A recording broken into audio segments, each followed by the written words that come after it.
How's my pretty Belle this morning? You ready to go play, sweetie? Are you ready to go play? Are you? Are you? You ready? It's a nice morning. It is. It's a beautiful morning for us. What I'm doing here is I'm getting her transmitter on. There's my pretty girl. That allows us to find her if she's down in the heavy brush with a rabbit and I can't see her. I can go find her.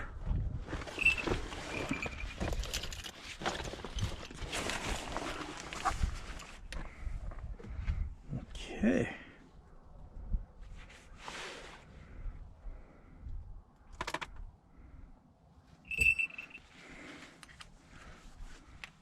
And they should start beeping pretty soon. It tells me the transmitter's working.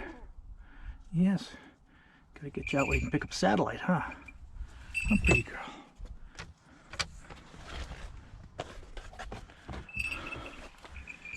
Okay, little lady.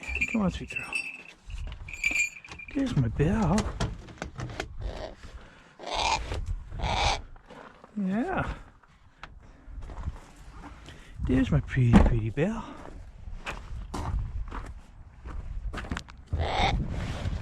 Good morning, sweet lady. Good morning to you, sweet girl. Okay. There you go.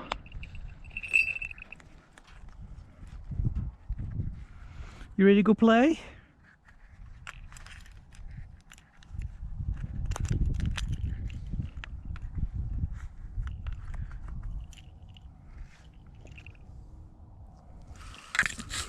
Here, get your whistle on, so we've got it. Here's my girl.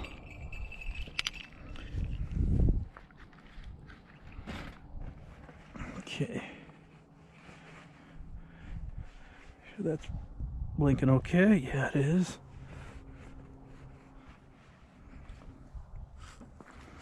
You ready? I think you're ready faster than I am, sweetheart. Okay.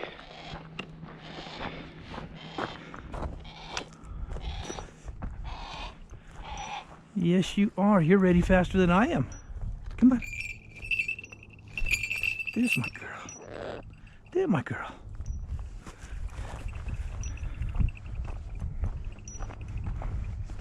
Good morning to you.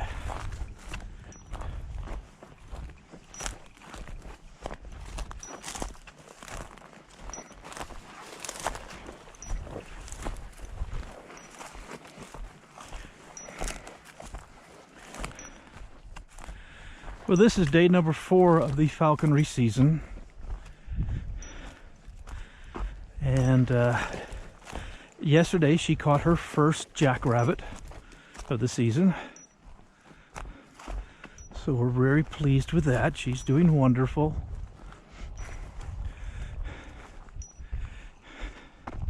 Just like any other world-class athlete, if you've been not working out for 6 months, you're not at your peak fitness, and so both she and I have quite a bit of exercise and workout to get to the point where she is really in her prime, and which is probably a good thing because it's going to take me a little while to be able to keep up with her when she's in her prime, when she's just really fit. So we kind of get fit together, so we like that.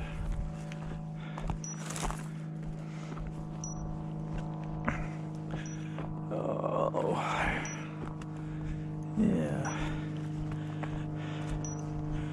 we've got a little cold front has moved in. We're expecting some thunder showers today, but this morning it's light breeze from the north, about 60 degrees, cloudy, really kind of feels like fall. So we really enjoy that. Yeah, this is a really good morning for you, isn't it, sweetie?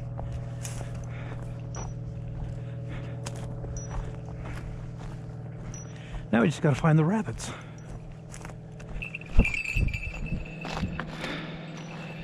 Yes, we do. We gotta go find rabbits.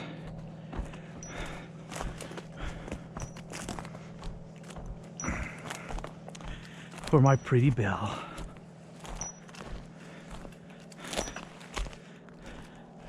There's my girl.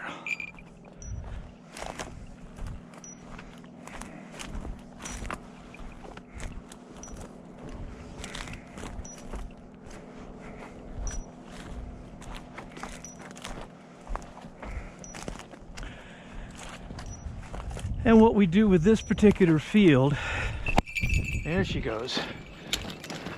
Oh, almost. That's a good shot at a jack.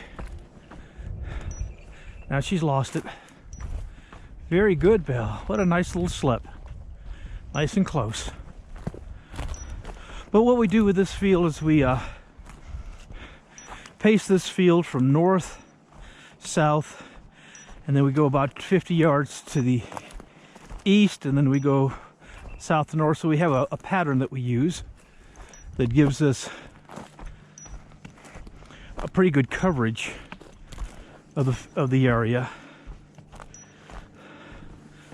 So that's Jackrabbit 1 this morning that you got to chase.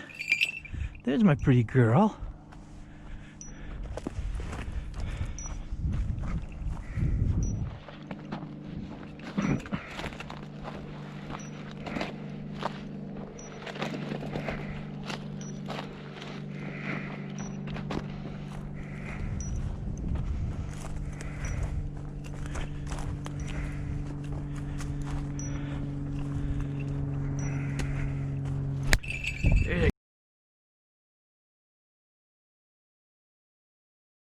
Brady.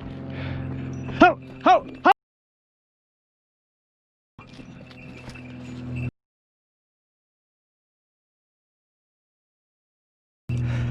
Couldn't make it through that heavy bush, huh? You sure tried though, babe. What a nice little rabbit slip that was. What a good girl.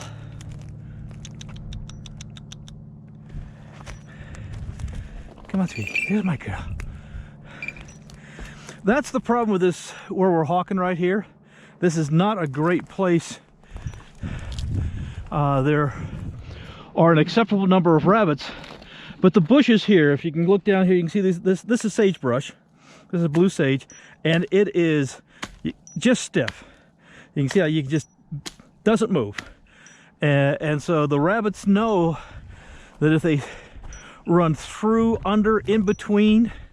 In fact, this is a good example of what I'll show you here. One of the rabbit's best escapes, they'll go on a dead run. If you can see right through here, they'll go on a dead run right through there. And the hawk will try to follow. This is such a small area right here. If the hawk tries to go down through the bushes, it can't. And it's really difficult to follow the rabbit through those little tiny openings at the base of these bushes. And the rabbits know it. And so this is tough hawking, but as these birds get a little more fit, they start to figure out the rabbit tricks.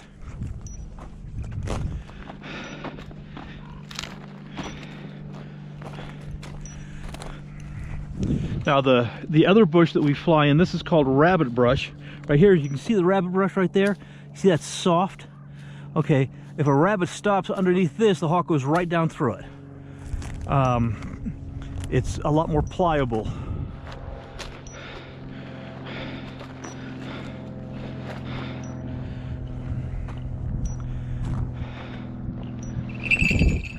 There we go.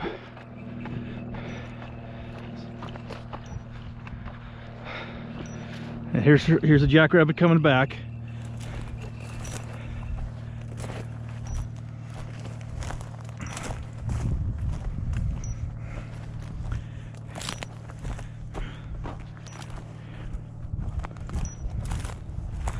Yeah, it's tough hawking when every foot or two there's an escape route.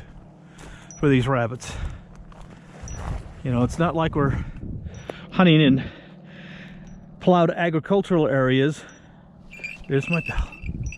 In plowed agricultural areas where it's the rabbits have nowhere to go. You know, this is really a good wild environments.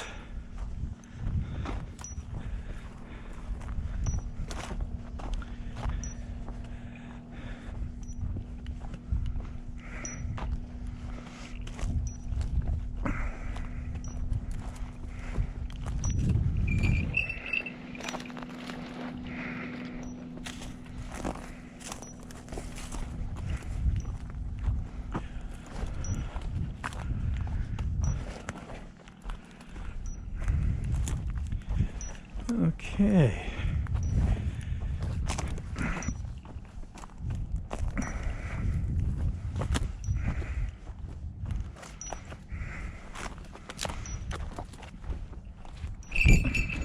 I think that she's just going to go take a look. She didn't really see a rabbit there.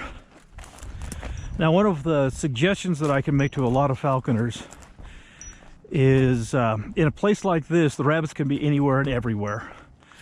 And so to be fixed on I'm going to go to that point and the bird has to come with me is truly, it's a waste of time. The bird, if the bird flies off and lands on a sagebrush, I will kind of go her direction and see if I might flush a rabbit going that way. And then I just give her a minute here. She says, I'm looking for rabbits, but I don't force her up on the glove. I don't force her to do anything. You know, I just try to work with her. And even though we do try to maintain a basic direction, we're not in a hurry, and she can take us wherever she wants. Now, I didn't give her a tidbit to step up on the glove. When we start off, we do a lot more tidbitting, little tiny pieces of food. But as we continue to hunt, we do less and less and less tidbitting. But we still tidbit a little bit. Okay, now that's a rabbit launch. Very good, right into that bush. Very good, little girl. I didn't see what that was. That might have been a cottontail instead of a jackrabbit because I didn't see it.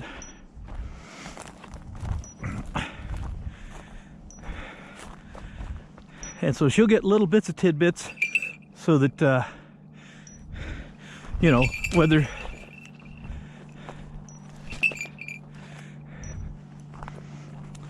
she gets one or not, she doesn't know, so she'll be anxious anyway to step up. And of course, you've seen that, you know, she's got Jessies on, and I do fly her with Jessies. They're the appropriate length for being in the field. The slits are small. It just makes it so much easier to handle the bird. I know there's a lot of falconers that, oh my gosh, you know, Jessies are terrible. You know, they could get caught on something and your bird could die. In 50 years, guys, in 50 years, I have never had an issue with Jessies ever getting caught on anything. Now, if you're flying a long wing, you're flying a falcon, and the bird is going for miles, and you might take a few hours or even a few days to recover your bird, flying without Jessies is probably a good idea. In fact, I usually do. But these game hawks, Jessies allow me a little bit more control in the field because, oh, there we go, there's a cottontail. Oh, almost. These game hawks are not far away from me. They're not lost for an extended period of time.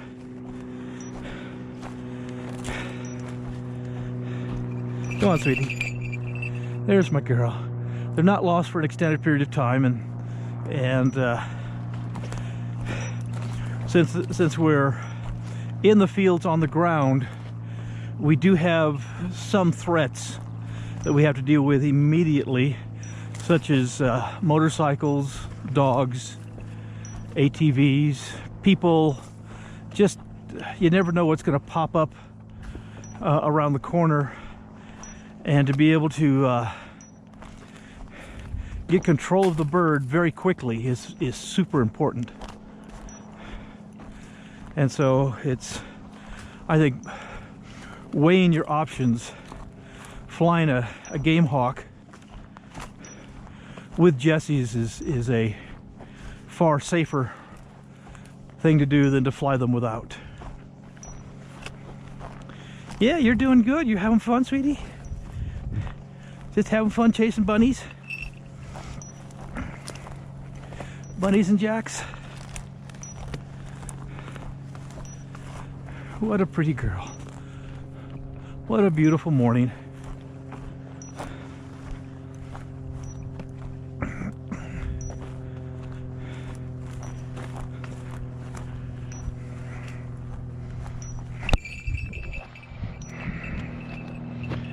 Okay.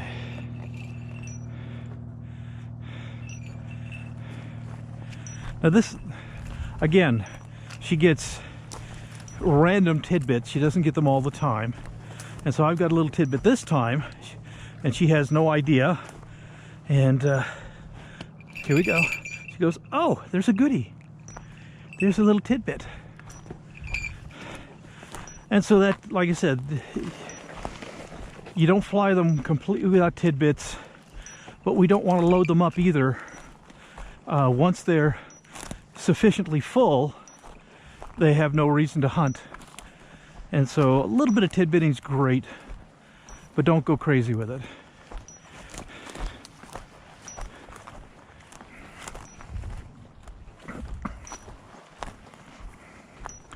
Now, what I'm doing here is, I don't know if you guys can see it very well or not. About 50 feet from me, there is a fence row, a barbed wire fence row that's covered with some tall sagebrush. And that fence row, I find in most cases, it's not safe. The birds end up, trying to go through that field fence and barbed wire, and so we try to stay about 50 feet away. And what that gives us is the rabbits will feed out about 50 feet from the fences, and it gives her a shot at a rabbit before they get to the fence. And so we kind of hang off the fence rows just a little bit, just to make sure that we don't have an issue.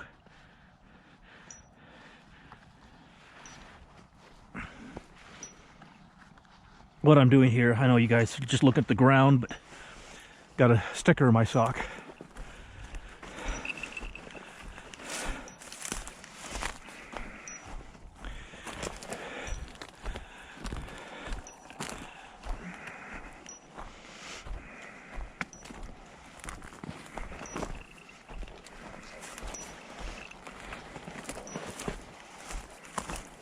You seeing something, babe? There you go.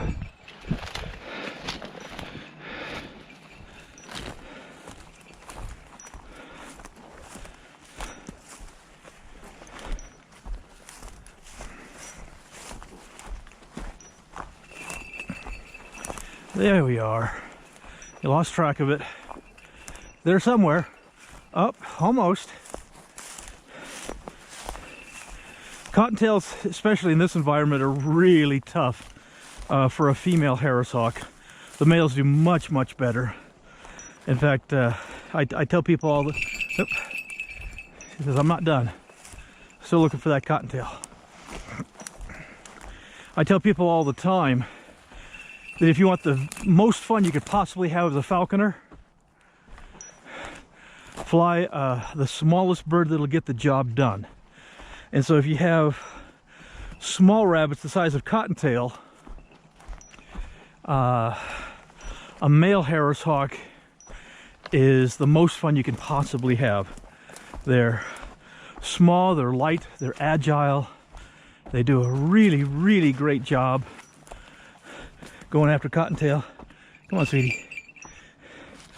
Where she's a little bit large as far as a female goes. She's a little bit bigger than most.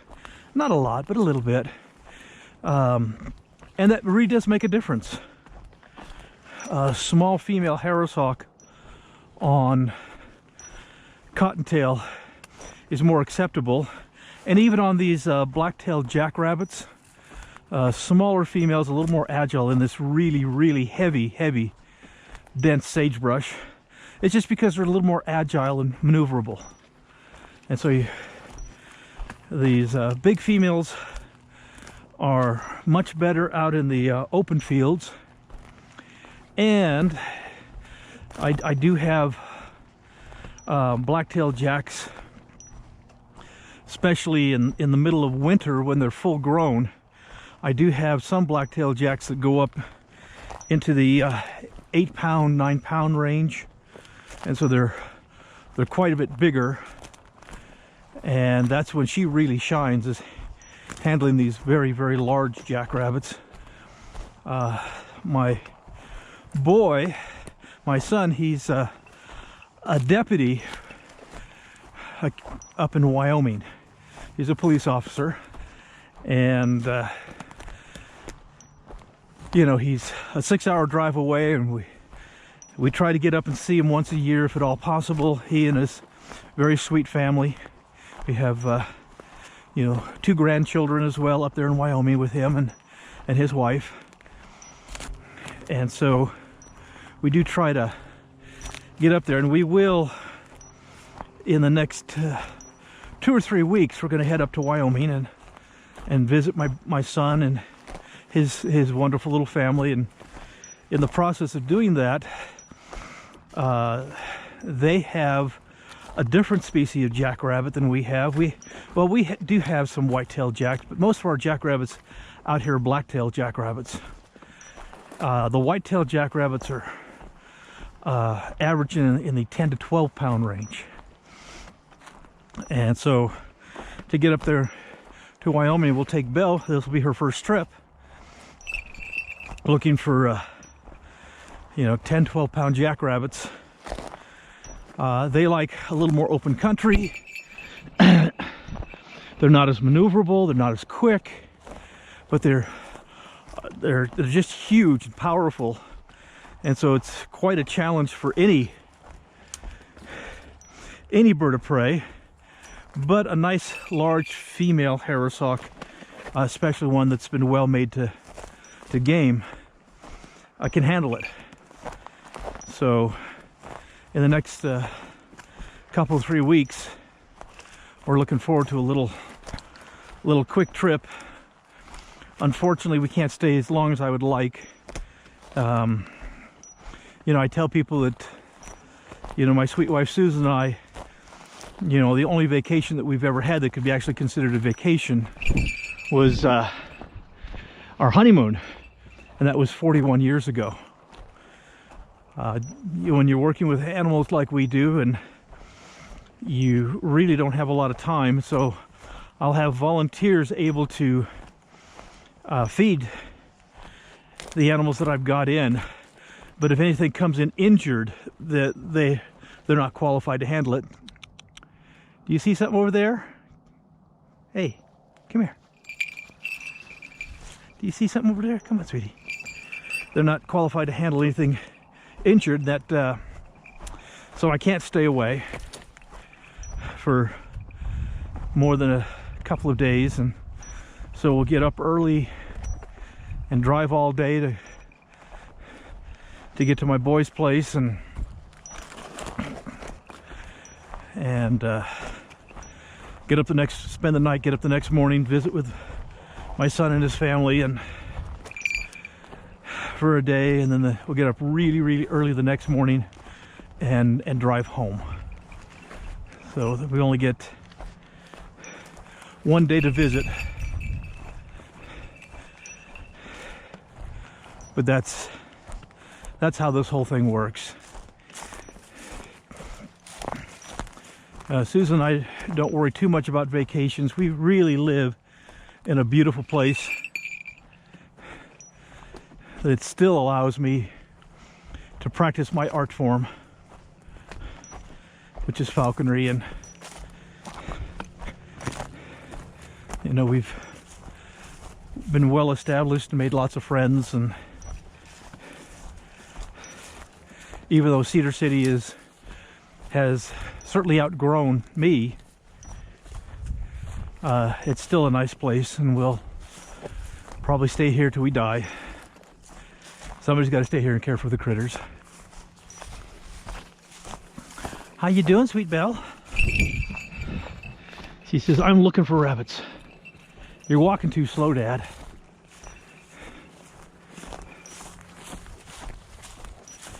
Do I need to pick up the pace a little bit? I'm just kind of wandering. Am I just going too slow for you, kiddo? Come here, sweetie. Yeah, that's my girl. I'm sorry, I'm just walking too slow and not doing my job. Says I'm not pushing out the rabbits like I need to.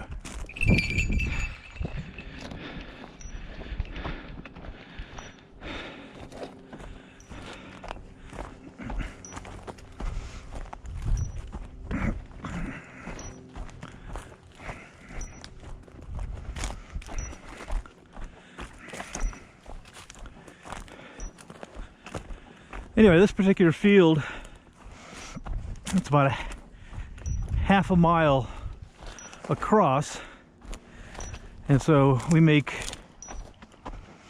you know, 4 to 6 passes. That gets us, you know, 2 to 3 miles of walking. Huh. 2 to 3 miles of walking and 2 to 3 miles of hawking.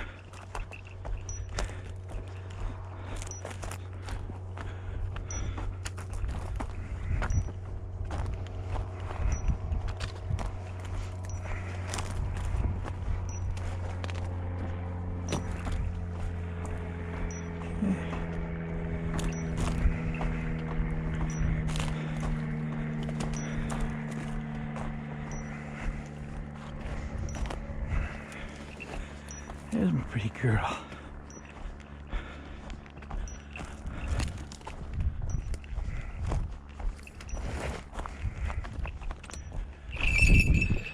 She saw something, and she missed it. Okay, there she goes again.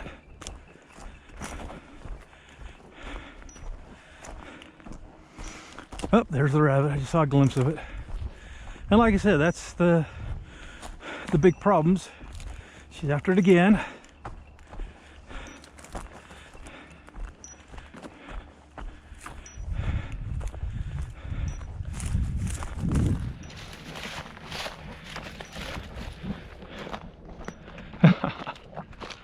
See, she lost track of it.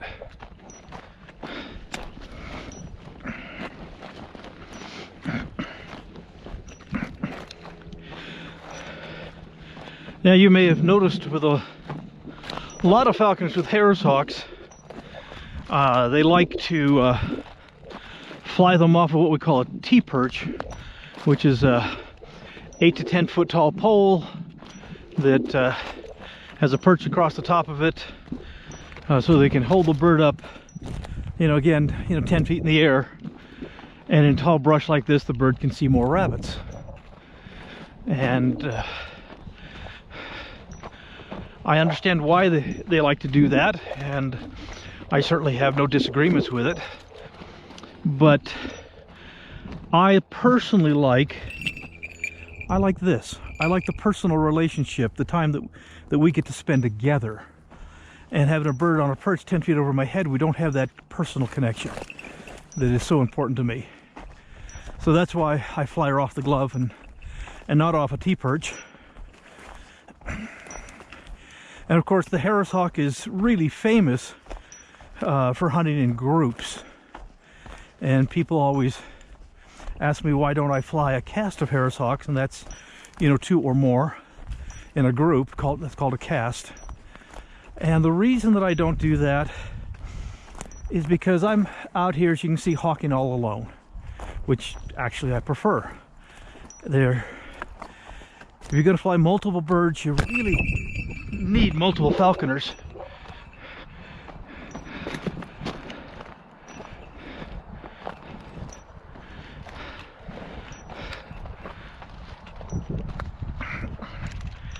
to be able to do that.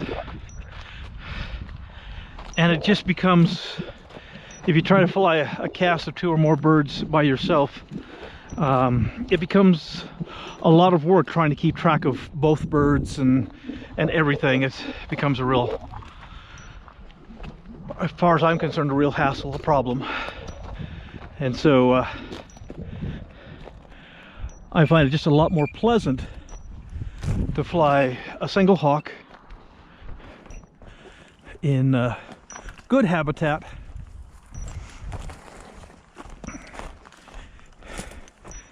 and have 100% of my attention on her and her needs and what she's doing.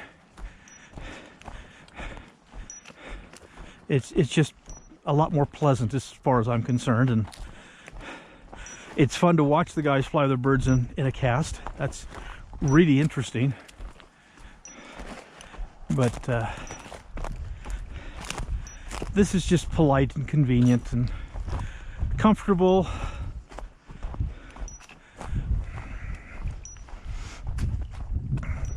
How pretty, Belle? Yes, that's such a pretty Belle.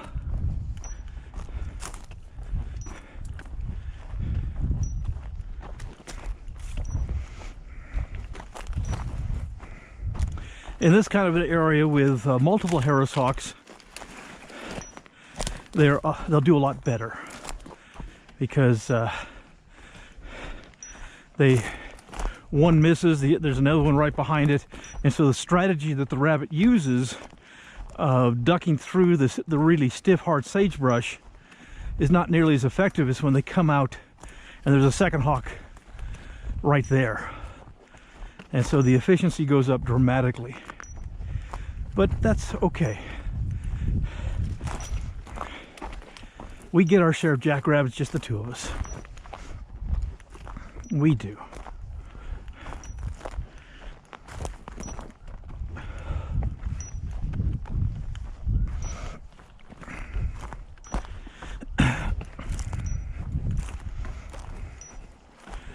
Well, I lost count of how many rabbits we flushed this morning.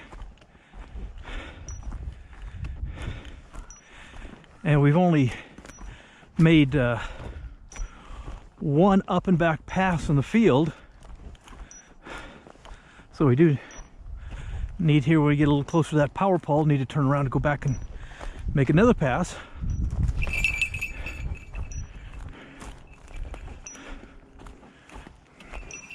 There we go. There's a jackrabbit right there. She's closing in. Oh, went through the hole in the bush. She's still after it. Okay. Oh, who's this? We've got a little kestrel falcon dive bombing Belle.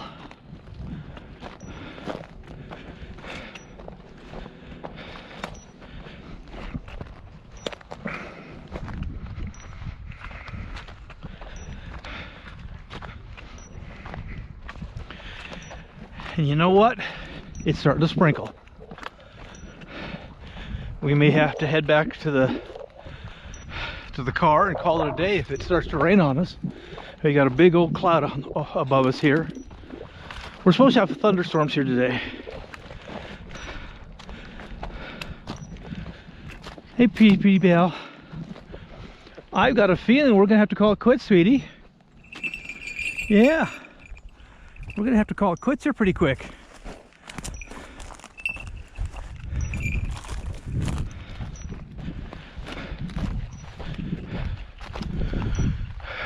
We really do need the rain. I never complain about rain. You know, it's we had a good wet winter and spring, but this has been one of the driest summers on record. And so we're afraid we're going to go into a dry fall, and that would be bad for all of us. Oh, look at that jackrabbit. Yeah, tried to go under the bush, and she's trying to figure out how to outsmart those rabbits. How she can get under the bush and grab them. So she made a nice little maneuver there. Hi. That was cute. That was a cute little maneuver. It was. That was very cute.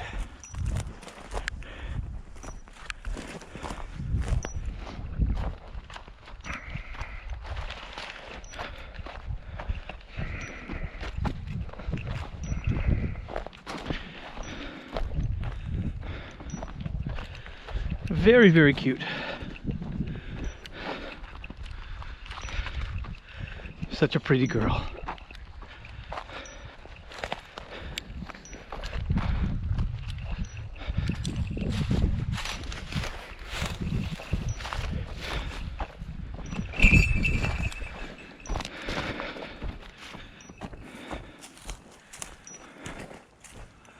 Yeah, early in the season. She's just working on getting fit.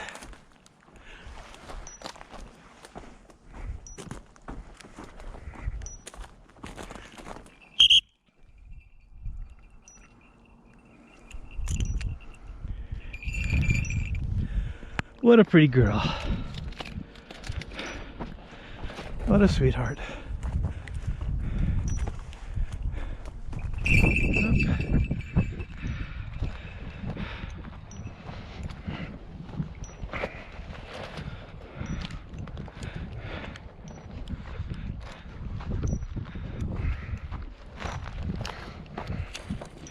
And see, all the jackrabbits around here have to do, and the cottontails as well, is start to move, but when they think a hawk is coming, they freeze dead at the base of these sagebrush. And the rabbit, it's colored. There we go. There's our jack. And the color is the same as the sagebrush.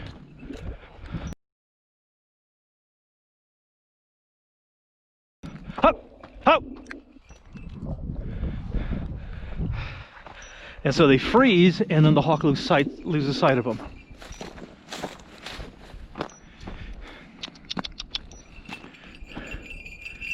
There's my pretty girl.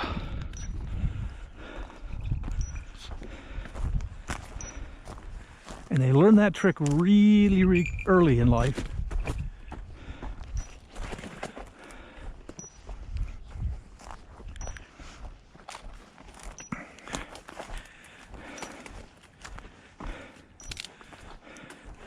And I've noticed that this little hawk here, she is really far more keyed into movement. I've had other hawks that would focus better on animals that are still than she does. So yeah, when a rabbit freezes under the sagebrush, she loses track of it really easy.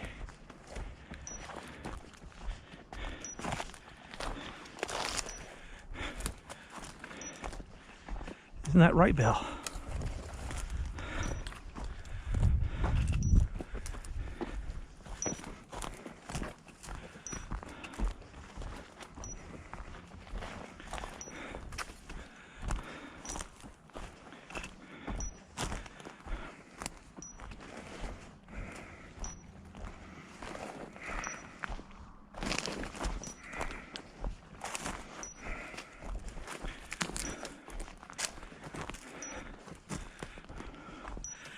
You looking under the bushes to see if you can spot a rabbit?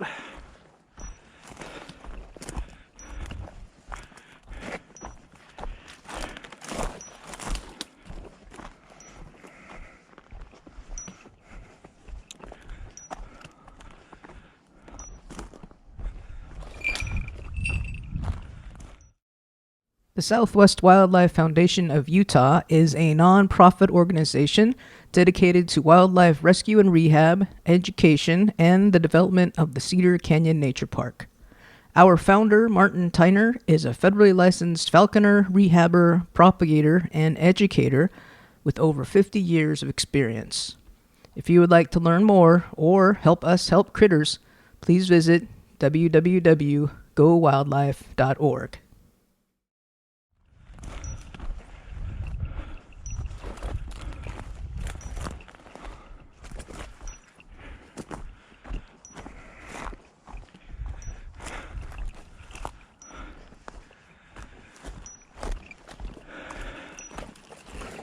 Such a pretty girl. You know, something that does help a lot if you have the opportunity with these Harris Hawks is if you can get a nice little rabbit dog, something little, lots of energy, fine or tight coat that the stickers aren't an issue, and you can get out with it and it'll keep rabbits moving. You get a good little rabbit dog, and that helps the hawk again tremendously with its success. I used to have a little Brittany, and she was about perfect. She was the right size, you know, easy to keep, clean coat, tremendous nose. You know, the Brits are pointers, and so she would she'd point the rabbits for us, which was nice. But once I gave her the signal to flush, you know, she would keep that rabbit moving until I called her.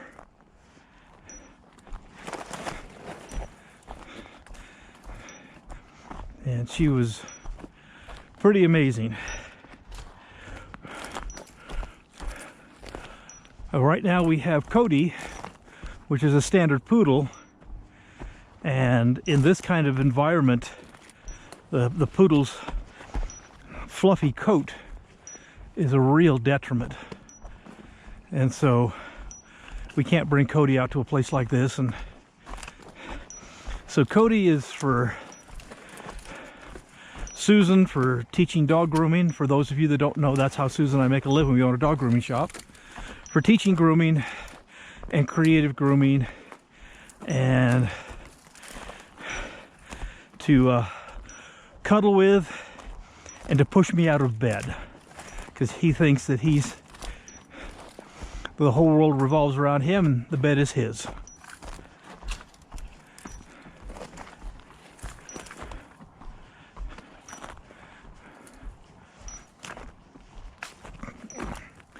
Doesn't seem to push Susan out of bed, but likes to push me out of bed.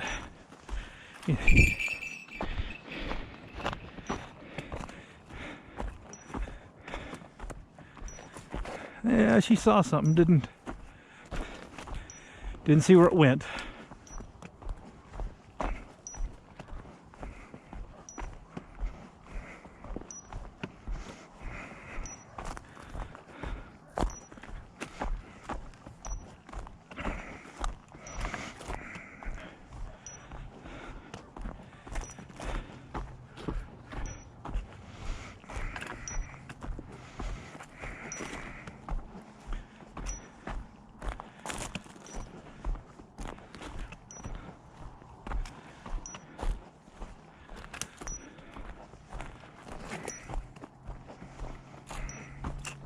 Hi. You waiting for me?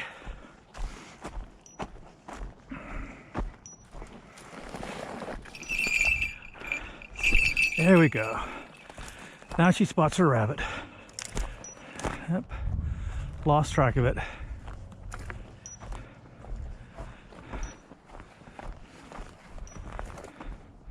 There it went.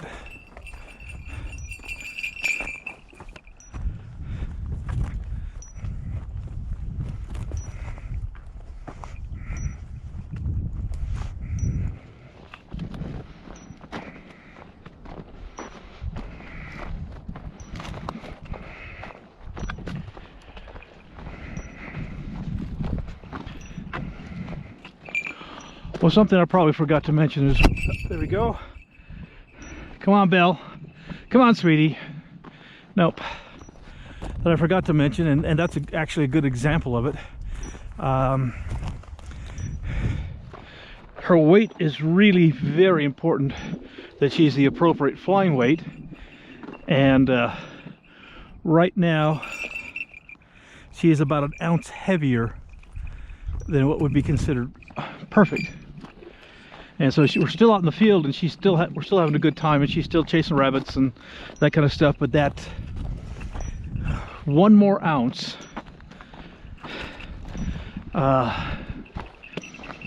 and she'll just throw in harder and faster. She'll just be a little bit more motivated.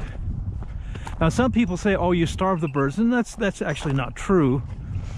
You know, these are extremely intelligent, opportunistic predators. I know I've said that many times, and they are motivated by food. And so, if they're not hungry, they really have no reason to hunt. And so,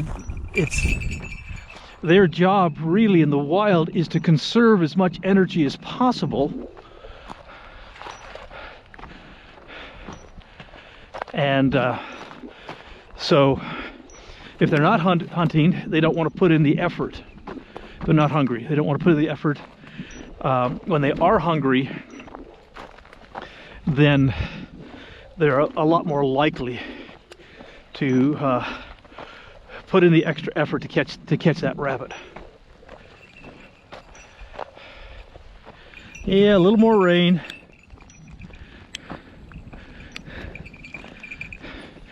Well, you guys can be out here and experience, so you don't get wet. You know, late summer, early fall rain here in Utah. Like I said, we appreciate it. We need all we can get. Always do.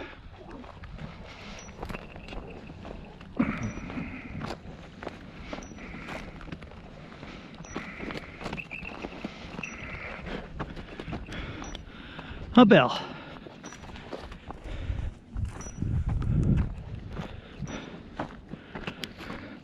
Such a pretty girl.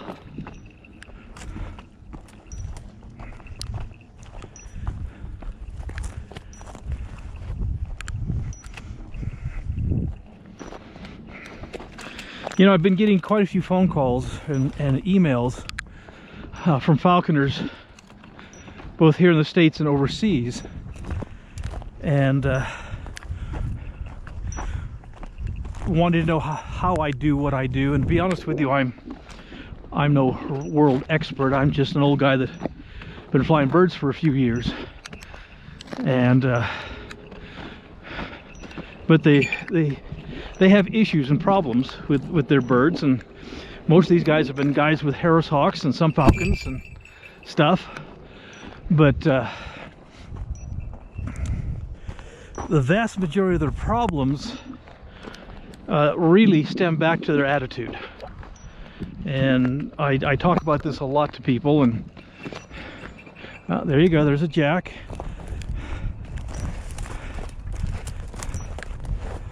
Yeah. And you know, there's a really simple rule, and that is if you're not having fun, you're doing it wrong. It's that simple. And when we come out with these birds, they know if we're in a bad mood. They do. They know if we're stressed, and if we're not at our best and having a positive attitude to work with these animals, it really reflects on their willingness to work with us. Because to be honest with you, nobody wants to work with somebody that's in a bad mood, and the birds are the same way. And so if you find yourself wanting to go hawking and you've had a very stressful day and you're in a terrible mood, don't go hawking. Don't work your bird, don't train your bird until you can come up to your bird with a joy for the process. And if you're in a good mood, then the bird will reflect that and be a lot more willing to work with you.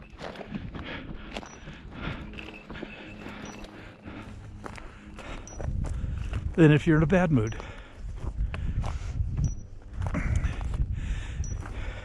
You never force anything. ever. The bird is 100% in charge of the relationship. Your job is to be a good portable perch, a good bush beater. Basically, your job is to be a good dog. And allow the bird the freedom to do what it wants. You know, this is really her time, and she lets me come along, and I am grateful every day that I had that opportunity. And it's an opportunity that most people never have. Huh, Belle? And it's the same with my Eagle Scout or my Falcons. It really doesn't matter. Enjoy the wild experience. That's so important. That's the reason we do this, is to enjoy the wild experience. I mean, let's face it, we're out here hunting jackrabbits. I have no interest in eating jackrabbit. They're not good at eating from a human standard.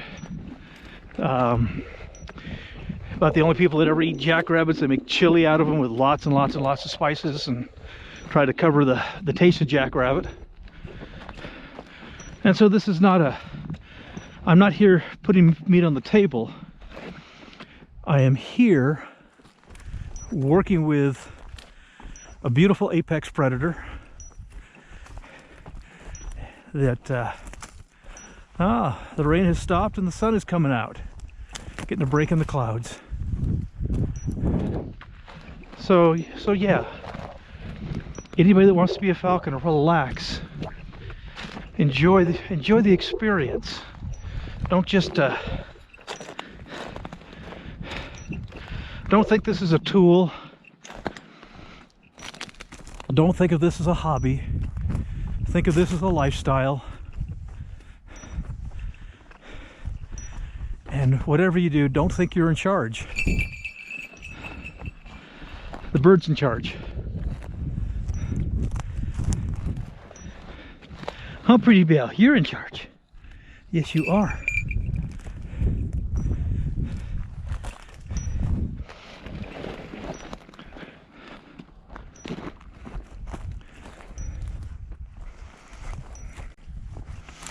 I said, how amazing is this?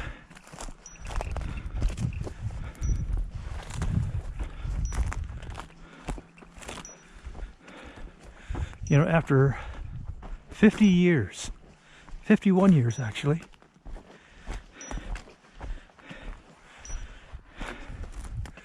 that I still just enjoy these beautiful walks and my friendship with these beautiful animals.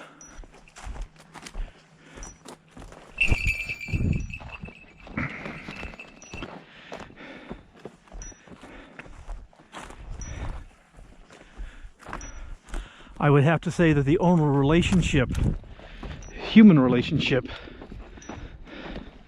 that is better than my falconry is the relationship that I have with my beautiful wife Susan. And though we've only been together 41 years, I do see a lot of similarities to the friendship that I have with Susan and the friendship that I have with the birds.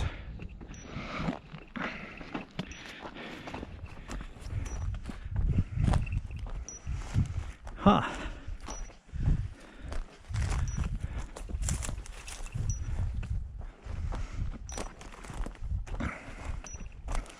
You know, anybody that's been married a really long time, they know that, you know, you don't own your wife.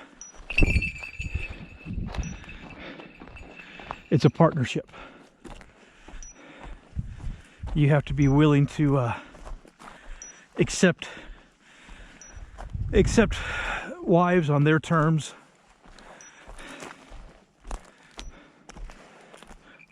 Just like I have to accept Belle on her terms.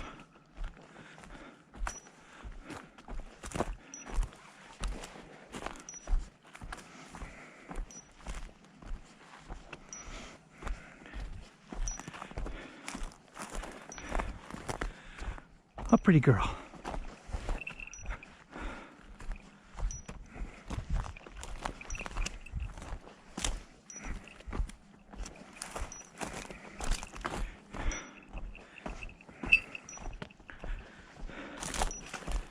You want to cross the little dirt road?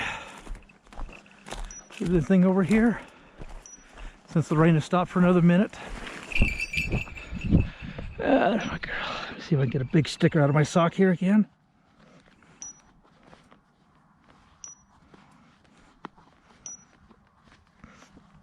Okay.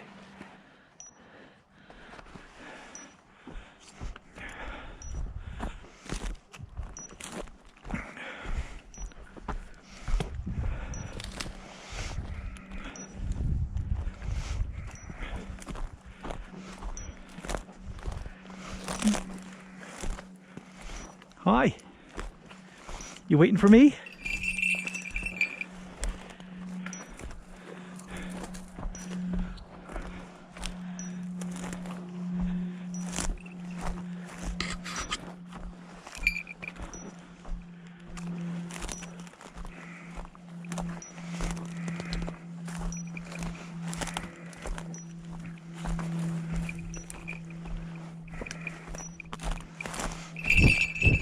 Go.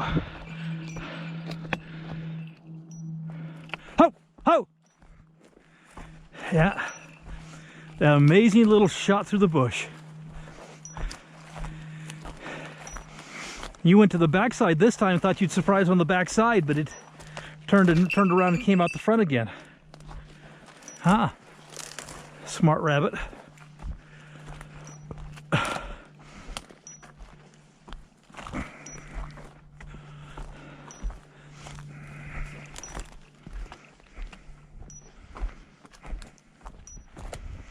Yeah, it was a smart rabbit.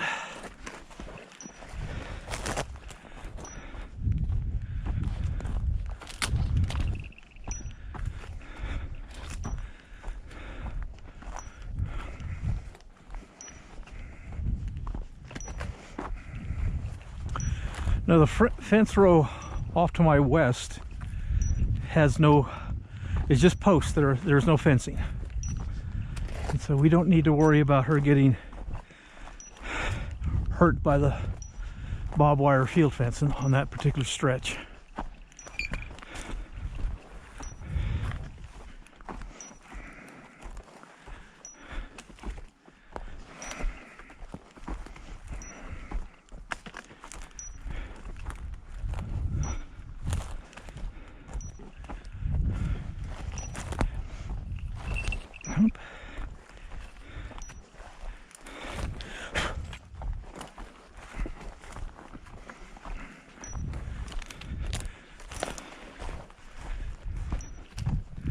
Yeah, you're having a good time, sweetie.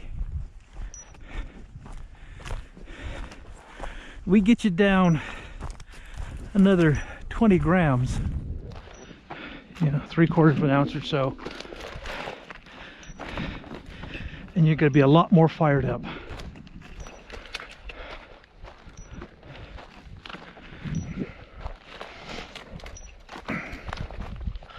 One thing that when you're a falcon, you do need to understand is weight control is very important, but it's weight control for the conditions that you're flying in.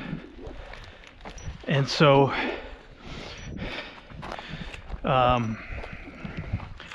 in the late winter when it's very cold,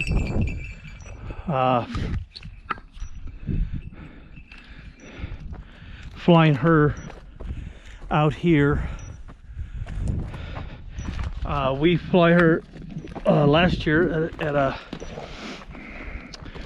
about 1,075 grams,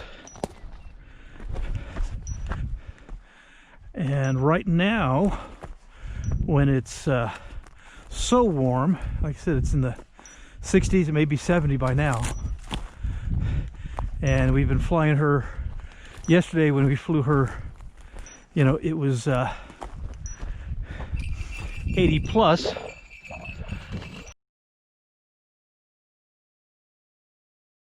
Oh, that was close. That was a cottontail. She just almost got that one. She didn't want to get that one up.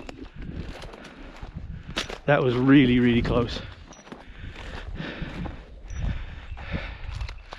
Almost got a foot on it. But you have to fly the bird for the right weight for the right conditions. And so right now, she really should fly at about 1,000 grams because of the warm weather and early in the season and all of that. Also, you know, as the season progresses and she gets stronger and she builds more muscle, muscle weighs more than fat, so muscle replaces the fat on her, and so she'll feel the same, but she'll be a little bit heavier because of the muscle, and that's something to take into effect as well. So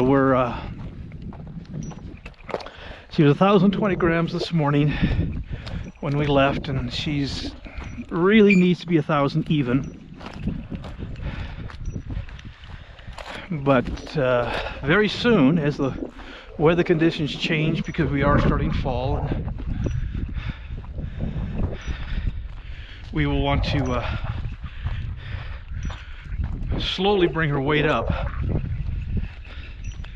about 3 ounces, so that she has the strength to build muscle, and she'll have the energy to help keep her body warm when it's cold.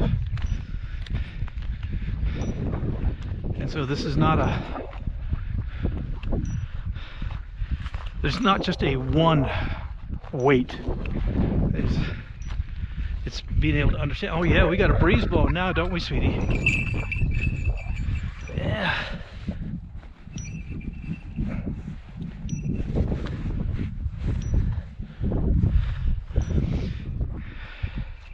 And wind slows us down a bunch. Wind doesn't make it nearly as nice for us.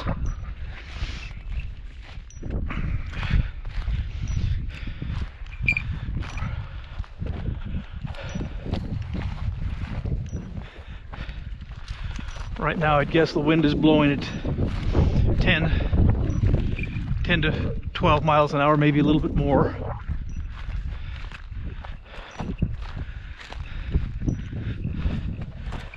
And again, a female Harris Hawk is larger and heavier. The wind isn't quite as much an issue as it is with a male Harris Hawk.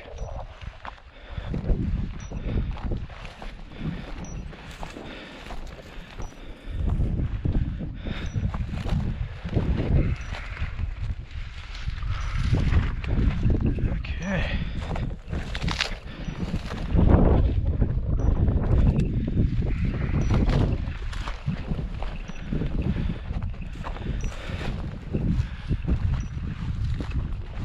Well, we'll go down to this little dirt road and cross the gully again. We're out at our fence row here, and again, that could be very dangerous for a hawk, but right here, I don't think we're going to flush anything towards that fence.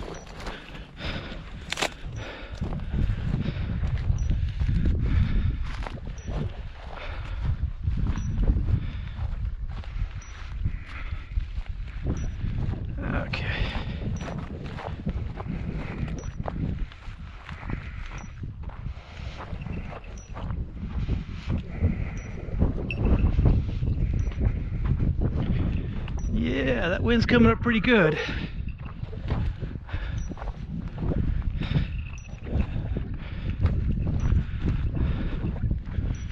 Okay. Well, we're a few hundred yards from the car. I think we'll start heading back that direction, unless she sees something that she wants to chase. And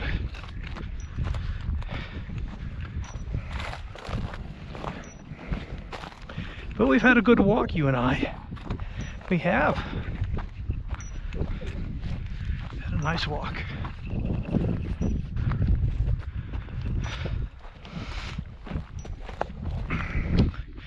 And unfortunately, sweetie, we can't take you out tomorrow or tonight.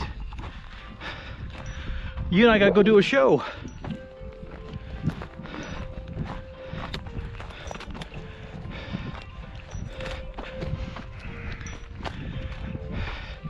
And what you're hearing is my cell phone, and I hate those things, especially when we're out here hawking. And so I'm just going to ignore it until we finish. Cell phones are awful, awful devices. Oh, Belle, because I'd rather concentrate on what you're doing. Yes, I would.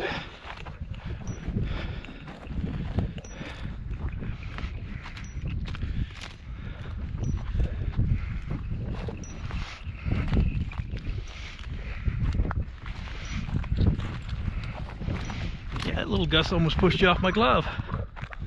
Ah, such a pretty girl.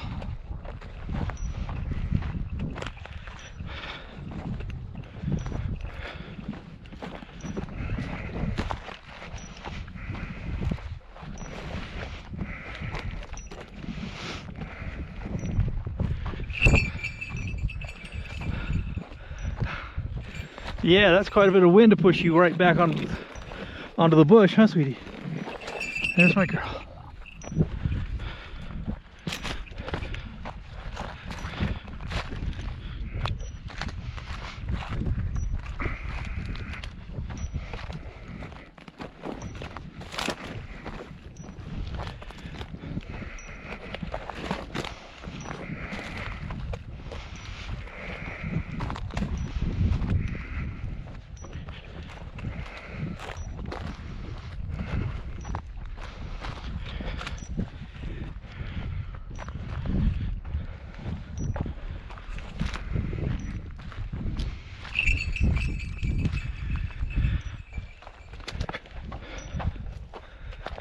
Unusual to have a wind come from the east out here, but like I said, we've got a cold front coming through, so the wind can come from really any direction.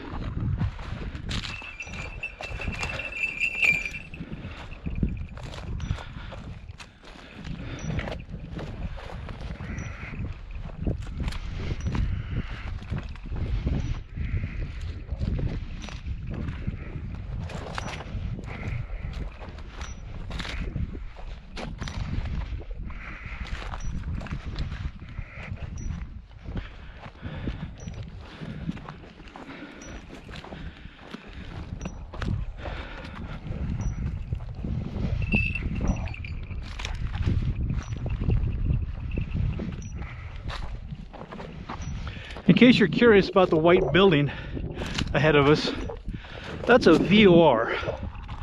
Basically, that's a radio transmission station that sends out a constant signal that pilots can use, and I'm a pilot, that pilots can use to navigate. And you fly an established procedure using that constant omnidirectional radio signal, and you're able to find the airport in bad weather. So if you're flying into Cedar City, or actually almost anywhere across the United States, this is the system that they would use when the weather was bad and you couldn't actually find, you know, the city, low cloud cover and fog and problems. You would take your navigational radio, not your communications radio, but your navigational radio, and you would set it to the frequency for this VOR, and you would follow the procedures that are on the flight chart as to the alignment, and you would approach a triangular flight path that would align you with the runway. Of course, now, you know, everything's GPS, and so these are pretty much outdated. Yeah, they were built in the Most of these were built in the late 40s and 50s, 1940s, 1950s, and you know, it's a little bit of aviation history, even though this particular VOR is still functional. And as a pilot, we train to these things, and so we'll put a set of what they call foggles, which is glasses that are fogged over except for a small slit at the bottom where you can only see your instruments. You can't see outside. And we will practice an ILS approach, which is an instrument approach.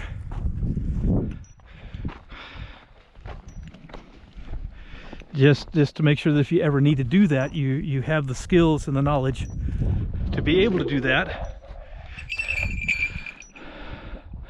Because I can tell you, there's nothing in the world worse than being up 10, 12,000 feet heading toward your destination and come over the mountain and find the valley socked in with fog and you can't see the airport. And then you can't go anywhere because you're low on fuel.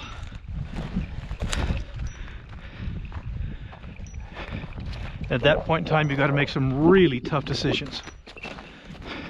And the decisions will be the difference between living and dying. So these VORs were really important to us. Not so much anymore. Oh, she's chasing something way out there. That's okay. Not so much anymore because of GPS. Now I can basically set my GPS for the coordinates for the specific airport and runway, and a good GPS system will easily get you down within about 6 feet of your target area. And so if you're in conditions where you can't see 6 feet, then you've really made a big mistake.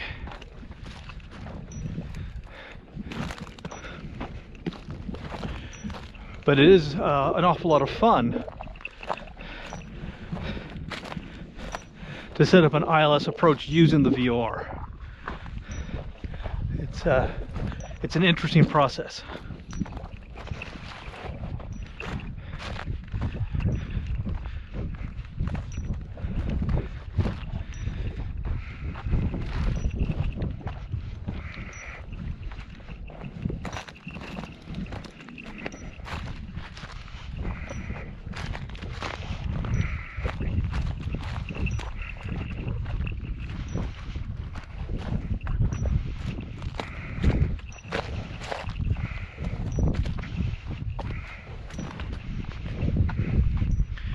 Yeah, we're almost done, pretty girl. We are. We're almost done.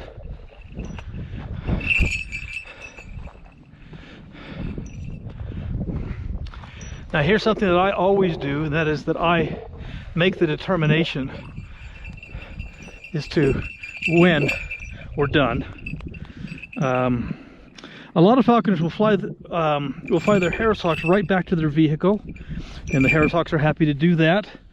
They will land on the roof of the car and wait for the falconer to get there and to put them away.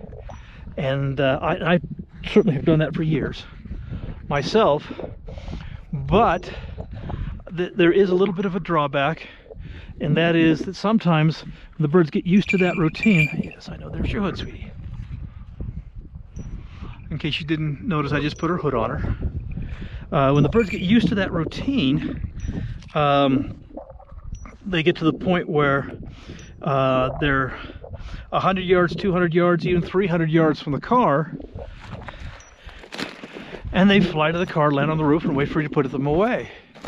And there's always the potential of flushing a rabbit between that distance.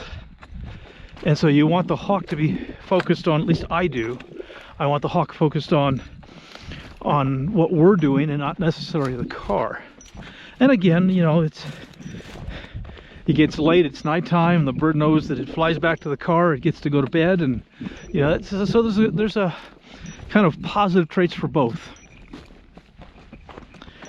My old Harris Hawk Thumper, you know, he was actually so well made that I was almost of no value to him, other than I was his transportation to the field and a perch to sit on. But he pretty much did everything else.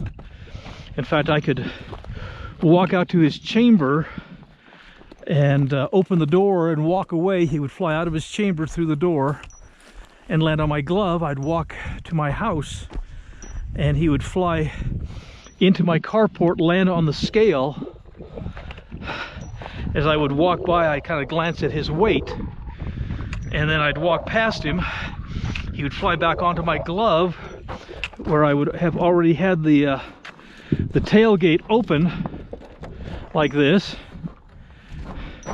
and the box opened like so, and he would literally fly, land on the tailgate, jump into his box, turn around and wait for me to close the box. And then we'd get out in the field and we would do this, and he would let him out of his box and we would go hawking together. And when we got within 100 yards or 200 yards of the car, he would fly, land on the tailgate of the car, jump in his box, and wait for me to close the box. And so, as convenient as that sounds, you know, there were many times that there were rabbits that we could have had a shot at that we didn't, because he had already put himself in his box.